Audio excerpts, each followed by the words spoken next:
So hello guys, welcome back to our channel the best tutorial institute. और आज हम लोग क्लास स्टार्ट करने वाले हैं 9th क्लास का केमिस्ट्री का पहला चैप्टर। 9th क्लास का केमिस्ट्री का पहला चैप्टर हम हिंदी और इंग्लिश में इस तरह से बताने वाले हैं ताकि सीबीएसई बोर्ड को भी दिक्कत ना हो और बिहार बोर्ड का भी काम अपना चल जाए। केमिस्ट्री के पहले चैप्टर में हम लोग पढ़ने वाले हैं हमारे परिवेश के पदार्थ, यानी कि मैटर्स इन आवर सराउंडिंग। हमारे समाज, हमारे पृथ्वी पर जितने सारे पदार्थ हैं उन सब के बारे में हम तो डिस्कस नहीं कर सकते हैं, लेकिन हमारे परिवेश में, यानी कि परिवेश जहाँ हमारे आसपास जितने सारे वस्तुएं हैं वो क्या है, कैसे काम करते हैं, कैसे उनमें बल लगता है, कैसे फोर्स आता है, ये सारी चीज़ें मैं बताने वाला हूँ इस वीडियो में। और ये वीडियो का पहला पार्ट है, इसके पार्ट बाय पार्ट अपलोड होते रहेंगे और फिर फिजिक्स का, मैथ का, सब चीज़ का चलेगा, साइंस और मैथ का आराम से चलेगा, कोई दिक्कत वाला बात नहीं है। और आने की जरूरत नहीं है और हर एक चीज़ को डीपली समझना है, कहना क्या चाहता है, ठीक है। तो सबसे पहले स्टार्ट करते हैं हमारे परिवेश के पदार्थ। तो पदार्थ जानने से पहले हमें जानना पड़ेगा कि वॉल्यूम क्या है और मास क्या है। आयतन का मतलब होता है वॉल्यूम और द्रव्यमान का मतलब होता है मास। अगर आप पदार्थ पढ़ रहे हैं तो उससे पहले हमें पढ़ना पड़ेगा कि वॉल्यूम और मास में कितना बड़ा डिफरेंस है। थोड़ा सा बात को समझिएगा। मेरा कहने का मतलब है कि जैसे ये पेन है, मार्कर, तो मार्कर है तो ये हवा में ऐसे लटका हुआ है, तो हवा में कितना 3 डायमेंशनली रूप से ये कहीं ना कहीं तो कोई स्थान घेर रहा है, या हम इसे इस तरह से यहाँ पे रख दें तो जहाँ तक हम इसे रख रहे हैं तो ये इतना जगह छेक रहा है, ये इतना जगह ऑक्युपाई कर रहा है, अपना जगह घेर रहा है, उसी को कहा जाता है आयतन। क्या कहा जाता है? आयतन कहा जाता है। किसी वस्तु द्वारा अधिकृत स्थान को उसका आयतन होता है। किसी वस्तु द्वारा अधिकृत स्थान, अब जैसे हम ही चल रहे हैं, मान लीजिए चल रहे हैं, चलते चलते थक गए और फिर हम किसी बेंच पर बैठ गए या किसी स्टॉप पर बैठ गए, ठीक है। अब जब बैठे हैं तो हम कोई स्थान घेर कर बैठे हैं, या फिर आप लोगों को लड़ाई हो जाता है, या फिर आप लोग खेलने गए और खेलने गए तो आप आउट हो गए, मान लीजिए आप आउट हो गए, तो आपके बगल वाला जो पार्टनर रहता है हट नहीं, हमको बैठना तो स्थान का ही रहे हो, जगह क्यों बोल रहे हो, करते हैं कि नहीं करते? उसी तरह से समझना है, वो भी एक वस्तु है, हम लोग भी एक वस्तु है, लेकिन हम ह्यूमन बींग्स हैं, बीइंग्स में आते हैं, हम लोग जिंदा हैं। लेकिन अगर हम कहा जाए कि जैसे ये किताब है, ये किताब है, अब इस किताब को यहाँ पर रख दे या फिर यहाँ पे रख दे तो ये कुछ ना कुछ स्थान घेर रहा है, तो इसी को कहा जाता है आयतन। क्या कहा जाता है? आयतन। वॉल्यूम इसी को कहा जाता है, यानी वस्तु द्वारा अधिकृत स्थान को उसका आयतन कहा जाता है। उसके बाद द्रव्यमान आ जाते हैं, मास किसे कहा जाता है। अब देखिए, हम किसी भी चीज को किस रूप में मापते हैं। अगर आप किसी दुकान के पास जाते हैं और 2 किलो चावल मांगते हैं, तो 2 किलो चावल को क्या करता है? ऐसे बटखारा में रखता है और ऐसे उसको इधर बटखारा रखता है, इधर तूला पर अपना सामान रखता है, उसको नापता है। तो क्या करता है, उसमें कुछ वजन होता है तो वो नीचे की ओर जाता है, और जब हम उसी थैला को जब हम उठाते हैं तो हमें कुछ बल लगाना पड़ता है, कुछ थोड़ा सा फोर्स लगाना पड़ता है। तो जब हम उसमें फोर्स लगाते हैं, छोटा बच्चा को दे देंगे 2 किलो 4 किलो का उठाने के लिए, तो बच्चा कहेगा ना कि मम्मी बहुत भारी है, पापा बहुत भारी है, नहीं उठा पाएंगे। तो उनको कुछ ना कुछ चीज भारी लगा, यानी कि अगर कुछ भारी है तो उसमें कोई ना कोई तो कुछ ऐसा आइडेंटिटी, कुछ ऐसा क्वांटिटी होगा जिस कारण से वो भारी लग रहा है। इसी कारण से उससे उसका द्रव्यमान कहा जाता है, यानी मास कहा जाता है। किसी वस्तु को उठाने में हमें बल का प्रयोग करना पड़ता है, यानी उसमें कुछ भार होता है, तो इसी कारण से उसमें कुछ द्रव्यमान भी है। यानी कि किसी भी चीज की वस्तु में 2 चीजें फैक्टर्स होते हैं। पहला, वो तो स्थान घेरना चाहिए, दूसरा वो उसमें द्रव्यमान होना चाहिए, और तीसरा सबसे इंपॉर्टेंट चीज, अगर कोई चीज में चक्का नहीं लगा हुआ है, व्हील्स नहीं लगे हुए, तो उसको ठेलने के लिए हमें उठाना पड़ता है। या तो आप स्लिपरी जगह है, स्लिपरी है, फ्रिक्शनलेस सरफेस है, एक मिनट है, या तो अगर स्लिपरी जगह है और फ्रिक्शनलेस है, तो फ्रिक्शनलेस है तो मेरा कहने का मतलब है कि जहाँ पे आराम से उसको, जैसे गेंद ही है, गेंद को ऐसे करके फेंक दिए तो कहीं ना कहीं जाकर के रुकेगा, कहीं ना कहीं जाकर के रुकेगा। या फिर हमें किसी वस्तु को उठा करके एक जगह से दूसरी जगह पे डालना है तो हमें बल का प्रयोग करना पड़ेगा, यानी कि वो हमारे ऊपर भी बल लगा रहा है। इसका मतलब है कि दोनों के बीच में काउंटर बैलेंस हो रहा है। तो काउंटर बैलेंस हो रहा है तो इसका मतलब है कि वो कुछ ना कुछ हमको रेजिस्टेंस अवरोध उत्पन्न कर रहा है, वो हमको हिंड्रेंस ला रहा है, अवरोध उत्पन्न कर रहा है। तो नोट, वस्तु अवरोध उत्पन्न करती है, वस्तु अवरोध उत्पन्न करती है। जैसे कुछ स्थान घेरे हुए तो उसको बल का प्रयोग करने के लिए हमें उसे थोड़ा सा ढकेलना पड़ेगा या फिर सरकाना पड़ेगा। तो उसमें क्या होता है कि वस्तु कुछ ना कुछ उसका भार है, कुछ ना कुछ उसका द्रव्यमान है, उसका आयतन है और वो अवरोध उत्पन्न करती है। सो अब हम आएंगे पदार्थ की डिफिनेशन जो है, मैटर का डिफिनेशन अब यहाँ से आता है। अगर आपको वीडियो पसंद आ रहा है तो लाइक का बटन दबाते रहिए। और हाँ, हर एक कमेंट कीजिए जहाँ पे जिस टॉपिक पे समझ में नहीं आया, रात को ही अगर आपका कमेंट आता है तो रात को ही मेरे घर पे भी बोर्ड है, वहाँ पर भी मैं आपको समझाऊंगा, कोई दिक्कत वाली बात नहीं। तो यहाँ पे बात हो रहा है पदार्थ की। और हाँ, हर एक जो नोट्स है, PDF है, उसका डिस्क्रिप्शन बॉक्स में मिल जाएगा, वहाँ से आप उसको नोट कर लीजिएगा और अभी से लग जाइए, क्योंकि 9th अगर अच्छा से हो जाता है तो आपका 10th हो जाएगा। 10th के बाद आप आराम से 11th 12th पढ़िए, IIT इंजीनियरिंग MBBS कीजिए और अपने सपने को अचीव कीजिए। तो आगे बढ़ते हैं। पदार्थ, अब जब हमें पता चल ही गया कि किसी चीज का आयतन होता है तो वो वस्तु कहलाता है, किसी चीज का द्रव्यमान होता है तो वो वस्तु कहलाता है, और वो स्पेशली अगर अवरोध उत्पन्न करे तो और वस्तु कहलाता है। ये भी बात सही है भाई। तो वस्तु का डिफिनेशन इसी 3 चीजें से निकल जाएगा। जैसे कोई भी वस्तु जो कुछ स्थान घेरे, जिसमें कुछ द्रव्यमान हो और वो अवरोध उत्पन्न करे, वो क्या कहलाता है? पदार्थ कहलाता है। जो, फिर से सुनिए, जो कोई मैटर, जो कोई ऑब्जेक्ट, कोई भी ऑब्जेक्ट अगर उसमें वॉल्यूम है, अगर उसमें मास है और वो हिंड्रेंस उत्पन्न कर रहा है, यानी हिंड्रेंस जनरेट कर रहा है, तो उससे मैटर कहा जाता है। यानी जो वस्तु, कोई वस्तु जो कि आयतन है, जिसका कुछ स्थान घेरे, आयतन हो और उसमें कुछ द्रव्यमान हो और वो अवरोध उत्पन्न करे, तो उसे पदार्थ कहते हैं। लेकिन हाँ, 2 चीज़ों में हम लोग बहुत ज़्यादा फंस जाते हैं। इंग्लिश में मैटर को पदार्थ भी कहा जाता है, द्रव्य भी कहा जाता है, लेकिन केमिस्ट्री के हिंदी में पदार्थ और द्रव्य में बहुत सारी दिक्कत हो जाता है। देखिए यहाँ 2 वर्ड्स हैं, परेशानी हो जाती है। एक है द्रव्य, एक है द्रव्य। द्रव्य का मतलब होता है लिक्विड स्टेट, एक लिक्विड होता है, और द्रव्य का मतलब होता है पदार्थ, यानी कि मैटर होता है। यही आपको बदलाव जानने के लिए होता है।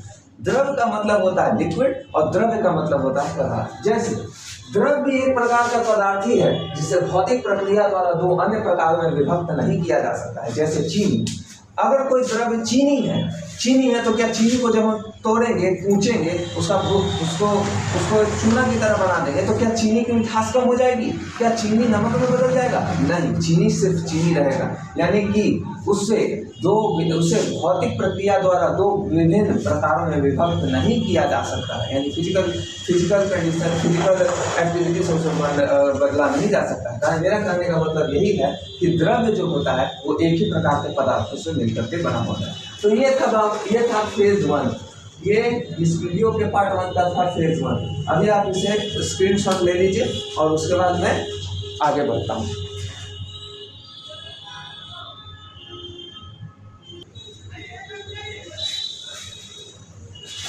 सो गाइस, अब फेज 2 पर चलते हैं। फेज 2 में क्या कहता है कि पदार्थ की कुछ भौतिक प्रकृतियां हैं, यानी कि पदार्थ की कुछ फिजिकल स्टेट्स हैं, नेचर है, उसी के बारे में अभी हम लोग डिस्कस करने वाले हैं।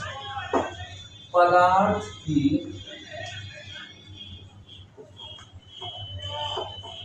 भौतिक प्रकृति।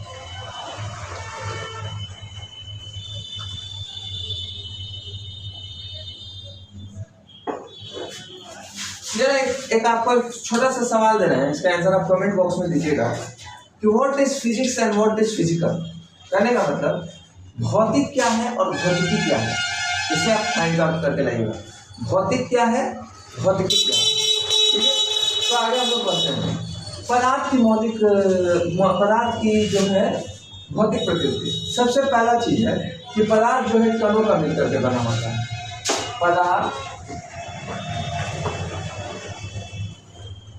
पदार्थ कणों का बना होता है। पदार्थ कणों का बना होता है। पदार्थ कणों का बना होता है। यानी पुराने जो दार्शनिक है उन्हें लगता था कि लकड़ी है तो सिर्फ मोटी लकड़ी है, उसके अंदर कुछ है ही नहीं, ठीक। लेकिन हमें आगे चल के पता चला कि जब हम लकड़ी को छोटे छोटे टुकड़ों में बांट दिए, फिर और छोटे छोटे टुकड़ों में बांट दिए, उससे भी छोटे कर दिए, तो पता चला कि नहीं, ये छोटे छोटे कणों से मिलकर के बना होता है। तो ये सबसे पहली प्रकृति क्या है कि पदार्थ कणों से मिलकर के बना होता है। दूसरा क्या है कि हाँ, एक और चीज है, जरा इस बात को समझिए।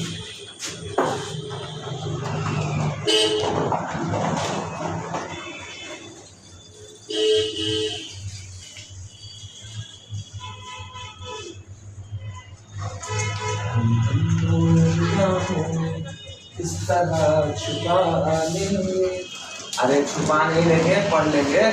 जरा देखिए, बोला जा रहा है कि पदार्थ अत्यंत, इसका मतलब है पदार्थ कणों का मिलकर जो बना होता है। इसमें पानी यहाँ रखा हुआ है, अब हम इसमें क्या करें, थोड़ा सा चीनी डाल दी और इसको एक कांच की छड़ के मदद से घुमा दिए, पूरा घोल दिए, तो चीनी लुप्त हो गया, लेकिन पानी का स्तर ऊपर नहीं आया। उसी तरह से आप बचपन में कहानी पढ़े कि कौवा को प्यास लगा हुआ रहता है, कौवा नहीं होता, कौवा होता है। हम बिहारी ना है यार, बिहारी है तो कम से कम बिहारी का तो थोड़ा सा तो लैंग्वेज आ ही जाएगा। तो कौवा जो होता है उसने क्या किया, पत्थर को घड़ा में डालते गया, पानी ऊपर आ गया, उसकी प्यास बुझ गई। अरे यार, उससे अच्छा नदी में चल जाते, वहां से पी लेते, तालाब में चले जाते, लेकिन नहीं, किसी का मोटिव बताने के लिए ना कहानी बताने पड़ती है। तो हम क्या देख रहे हैं कि बीकर में क्या किया, जल ले लिया, चीनी डाल दिया, उससे मिला दिया, उसके बाद क्या कर दिया, घोल दिया, तो उससे उसका चीनी लुप्त हो गया। लेकिन अगर हम इसी जगह पत्थर या लकड़ी को इतना बजा दें कि पानी में ऊपर आ जाए, इसका मतलब क्या है कि जो चीज घुलनशील है उससे पानी का स्तर ऊपर नहीं आता है, लेकिन जो चीज अघुलनशील है उससे पानी का स्तर ऊपर आ जाता है। तो पदार्थ के कणों के मन, इससे एक दूसरा चीज क्या मिलता है कि पदार्थ के कण अत्यंत सूक्ष्म होते हैं। दूसरी प्रॉपर्टी क्या है, पदार्थ के कण अत्यंत सूक्ष्म होते हैं।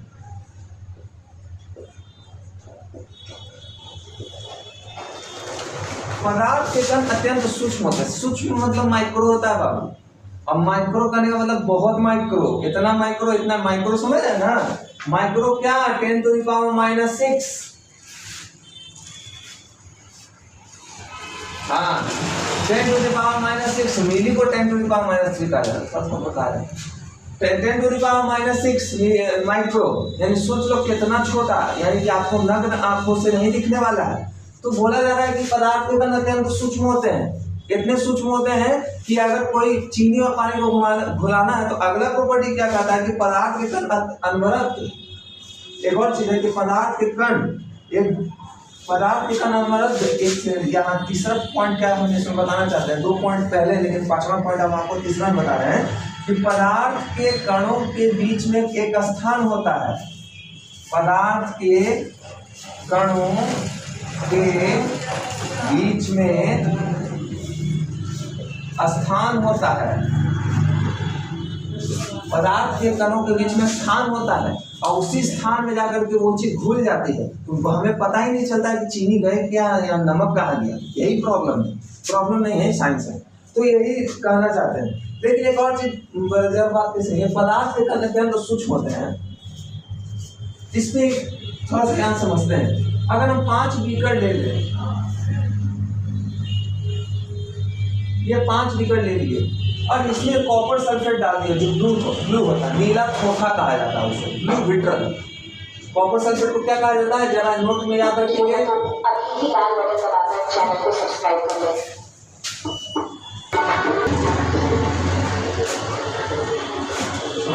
प्रॉब्लम आ गया। तो CuSO4 इसको कहा जाता है नीला थोथा,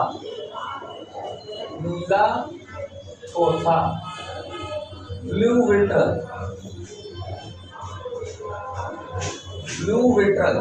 नीला थोथा। तो इसमें सब में मिला दिया और पानी में डाल दिए, और पानी में डालने के बाद हल्का पानी इसमें डाले, हल्का पानी इसमें डाले, हल्का पानी इसमें डाले, हल्का पानी इसमें डाले, तो हर एक का कलर जिस तरह से हल्का करते जाएंगे, लेकिन कलर तो रहेगा ही। कुछ ऐसे कलर होते हैं जिसका दाग अभी तक नहीं छूटता है। वही हम कहना चाहते हैं कि पदार्थ के कण इतना ही सूक्ष्म होते हैं कि अगर कितने बार भी उसे प्यूरिफाई करके अलग अलग बीकर्स में डाल दिया जाए फिर भी उसको रंगीन कर ही देगा। यही मैं करना चाहता हूँ। उसके बाद पदार्थ के कण अनवरत गतिशील होते हैं। पदार्थ के कण हमेशा गतिमान रहते हैं, हमेशा चलते रहते हैं। आपको देखने से लगता होगा कि पदार्थ के कण चलते नहीं रहते, पदार्थ के कण हमेशा चलते रहते हैं।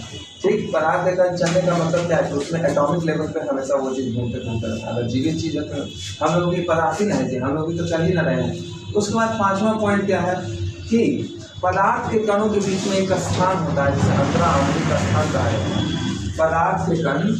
पदार्थ के कण 5वां क्या है? पदार्थ के कण एक दूसरे को, जैसे ये पदार्थ के 2 कण है तो ये इसको यहाँ खींचेगा, ये इसको यहाँ खींचेगा। जैसे ये मार्कर है, ये मार्कर अभी तक इतना टाइट क्यों है? क्योंकि इसके जो छोटे छोटे पार्टिकल्स हैं, छोटे छोटे कण हैं, वो एक दूसरे को अपनी ओर आकर्षित कर रहे हैं, जिस कारण से टाइटली बॉन्डेड है।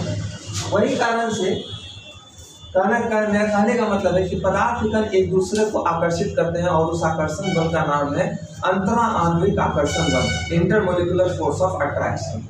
तो ठीक है भाई, तो आज के पार्ट 1 के लिए इतना ही रहा। मिलते हैं अगले वीडियो में। वीडियो पसंद आया तो share and share this video in WhatsApp group और उन बच्चों तक पहुंचाइए जिन्हें साइंस में या मैथ में प्रॉब्लम है।